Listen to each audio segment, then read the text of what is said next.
አሰላሙ አለይኩም ወረህመቱላሂ ወበረካቱ። ኢንሻአላህ ዛሬም በቃኢደቱ ኑራንያ ደርሳችን ላይ በክፍል 2 ተገናኝተናል ማለት ነው። በትላንትናው ደርሳችን ላይ 15 የሚሆኑ ፊደሎችን አይተናል ማለት ነው። ዛሬ የተቀሩትን እናያለን ማለት ነው።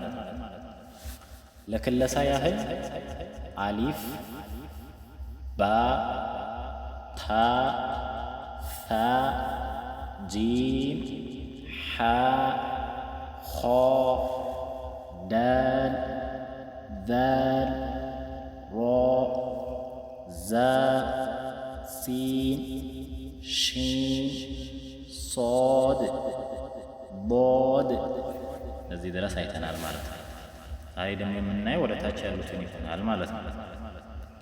ጦ ጦ ልክ በአማርኛ የምናውቀው ይሄ ጦ አለ አይደለ? የዚህ አይነት ድምፅ ነው የምናወጣው። ወደዚህ እናስጠጋና አወጣጡ ግን ወፍራም ይሆናል ማለት ነው። ወፍራም ሆኖ የላይኛውን ላንቃ ይነካል ማለት ነው። ልክ እንደነማን ባለፈው እንዳየነው ታ፣ ዳል እነዚህ ሶስቱ አንድ አይነት አወጣጥ ነው ያላቸው ማለት ነው። እሱም የምላሳችንን ጫፍ ከፊት ለፊት ላንቃ ጋር እናገናኛለን። የምላሳችንን ጫፍ ከፊት ለፊት ላንቃ። ነገር ግን ጧ በምን ይለያል? ጧ የመካከለኛው የምላስ ወይም የመጨረሻው የምላስ ክፍል ወደ ላይ ከፍ ስለሚል በዚህ ጊዜ ይሄ ጧ ይወፍራል ማለት ነው። ጦ ጦ ሌሎች ግን አይወፍሩም። ለምሳሌ ታ ብንል ይሄን ታን እንጠቀመው፣ ቷም አንጠቀመው። ዳልም ቢሆን ዳል ብለን እንደዚህ ነው የምንጠቀመው፣ ዷ አይደለም ማለት ነው። ጧ ግን እንዴት ነው? ጣን ሳይሆን የምንጠቀመው ይሄ ጣ ነው። ይሄን ሳይሆን የምንጠቀመው ይሄንን የአማርኛ ፊደል እንጠቀመው። ጦ ጦ ጦ። በመቀጠል ዞ ይሄ ማለት ነው። ይሄ ዞ ዞ ዞ የምላሳችንን ጫፍ በላይኛው ጥርሳችን መያዝ እንደማን? እንደ ታ እንደ ዛል ማለት ነው። እና ይሄ ሶስቱ ደግሞ አንድ ናቸው። ሳ ዛል እንዳልነ ዞ ዞ ዞ። በምን ይለያል? ይሄ የምላስ የመጨረሻው ክፍል ወደ ላይ ከፍ ስለሚል ይሄ ይወፍራል ማለት ነው። ዞ ዞ ዞ። በመቀጠል አይን አይን ከመካከለኛው ጉሮሮ ልክ እንደማን? እንደዚህ እንደ ሐ። እነዚህ ሁለቱ ከመሃል ጉሮሮ ነው የሚወጡት። ያ ማለት የሚገባው አየር መሃል ጉሮሮ ላይ ይቆማል ማለት ነው።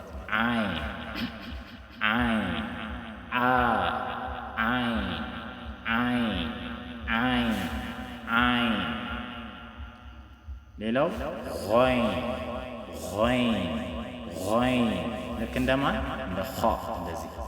እነዚህ ሁለቱ ደግሞ ከጉሮሮ ጫፍ ነው የሚወጡት ማለት ነው። ከውጭ ወደ ውስጥ የሚገባው አየር የጉሮሮ ጫፍ ላይ ይቆማል። ሁለቱም ወፍራም ድምፅ ነው ያላቸው። ሆ ኸይን ሆ ኸይን ኸይን እንላለን ማለት ነው። በመቀጠል ፋ ፋ ፋ።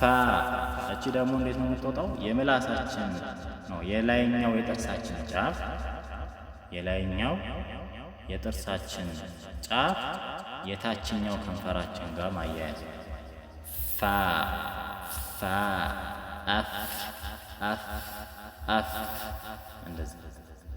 በመቀጠል ይሄ ደግሞ ማን ነው? ኦ ኦ ኦ።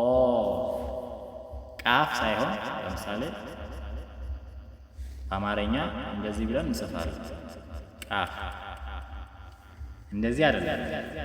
ይሄ ወፈር ይላል ትንሽ፣ ቢያንስ ወደዛ እንኳን እንዳይሄድ እንደዚህ ኦፍ ኦፍ ኦፍ ኦፍ። ይሄኛው እንኳን እንጠቀም ማለት ነው። ኦፍ ኦፍ ኦፍ። ከየት? የምላሳችን ሩቁ ወይንም የምላስ መጨረሻ ላይ ያለው በሱ ትይዩ ወይንም እንጥል አጠገብ ካለው ላንቃ ጋር ይገናኛል ማለት ነው። ኦፍ ኦፍ። በመቀጠል ካፍ ካፍ ካፍ ልክ እንደ ቋፍ የመጨረሻው የምላስ ክፍል የላይኛውን ላንቃ ይነካል። ከ በመቀጠል ላ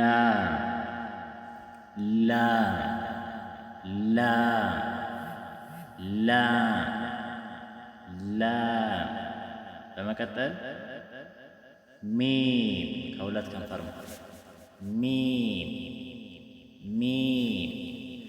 ሚም ኑን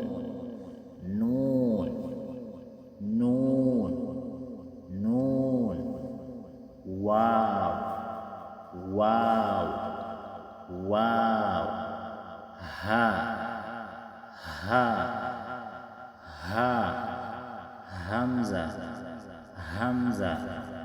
ሀምዛ ያ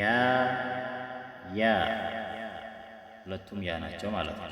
ስለዚህ ይሄን ይመስላሉ ፊደሎች በአጭሩ።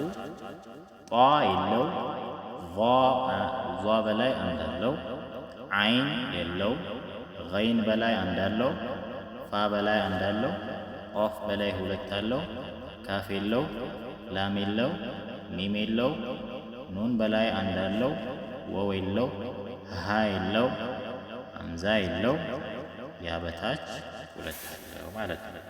እቺ ያ አንዳንዴ አናባቢ ሆና በምትመጣበት ጊዜ ነው ነጥብ የማይኖራት። ተነባቢ ሆና ስትመጣ ሁል ጊዜም ነጥብ አላት ማለት ነው። ሌላው እዚህ ጋር ለመቋጨት ያህል ከጉሮሮ የሚወጡ ፊደሎችን ለዛሬ እዚህ ጋር እንለያቸው ማለት ነው። ጉሮሮ እዚህ በፊት እንደተናገርኩትም እንደዚህ አይነት ገመድ የሆነ ቱቦ ነው። ያው እኛ በተለምዶ የምናውቀው ጉሮሮ ማለት ነው። ስለዚህ ይሄ ጉሮሮ ጫፍ አለው እዚህ ጋር፣ ይሄ ጫፉ ነው። እዚህ ጋር ደግሞ መሃል አለ፣ እዚህ ጋር ደግሞ መሃል አለ ማለት ነው። ከጫፍ ሁለት ፊደል ይወጣሉ። ሁለት ፊደል ከጫፉ ይወጣሉ። ማንና ማን? ኸና ገይን፣ ኸና ገይን ማለት ነው። እነዚህ ሁለቱ ኸና ገይን ከየት ይወጣሉ? ከዚህ ከጫፍ ከጉሮሮ ጫፍ ይወጣሉ። ኸ ገይን፣ እነዚህ ሁለቱ የት ይወጣሉ? ከጉሮሮ ጫፍ ይወጣሉ ማለት ነው። ኸ ገይን አንድ። ሁለተኛ ያ ማለት እዚህ ትንፋሽ ሲቆም ኸ ስንል ወደ ውስጥ አይገባም። በመቀጠል ደግሞ ትንፋሻችን ወደ መሃል ገብቶ እዚህ ጋር ይቆማል፣ የመሃል ጉሮሮ ላይ። በዚህ ጊዜ ደግሞ ሁለት ፊደል ይወጣሉ። ማንና ማን? ሓና ዓይን። እችኛይቷ ሓና እቺ ማለት ነው። ሓ ዓይን ሓ ዓይን ከመሃል ጉሮሮ ላይ ማለት ነው። በመጨረሻ ከውጭ ወደ ውስጥ የሚገባው ትንፋሽ እዚህ መጨረሻ ላይ መጥቶ የጉሮሮ መጨረሻ ላይ ሲያቆም ሁለት ፊደል ይወጣሉ። እነሱም እዚህ ጋር ያሉት ሀምዛ እና ሀ ይሆናሉ ማለት ነው። ስለዚህ ከጉሮሮ 6 ፊደላቶች ይወጣሉ ማለት ነው። ኸ ገይን፣ ሓ ዓይን፣ ሀ ሀምዛ። እነዚህን 6 ፊደላቶች ከጉሮሮ እንደሚወጡ ያሉ ማለት ነው። ሌላው ከከንፈር የሚወጡ ደግሞ 4 አሉ ማለት ነው። ከከንፈር የሚወጡት እነማን ናቸው? የመጀመሪያው ባ ነው። እዚህ ሰፈር ባ ከሁለቱ ከንፈር መካከል ይወጣል። ባ መውጫ ቦታውን ያዙ ማለት ነው። ሌላው ፋ ነው። እዚህ ፋ ስትሉ የላይኛው የጥርስ ጫፍ የታችኛውን ከንፈር ይነካል። ፋ ሌላው ሚም እዚህ ጋር ሚም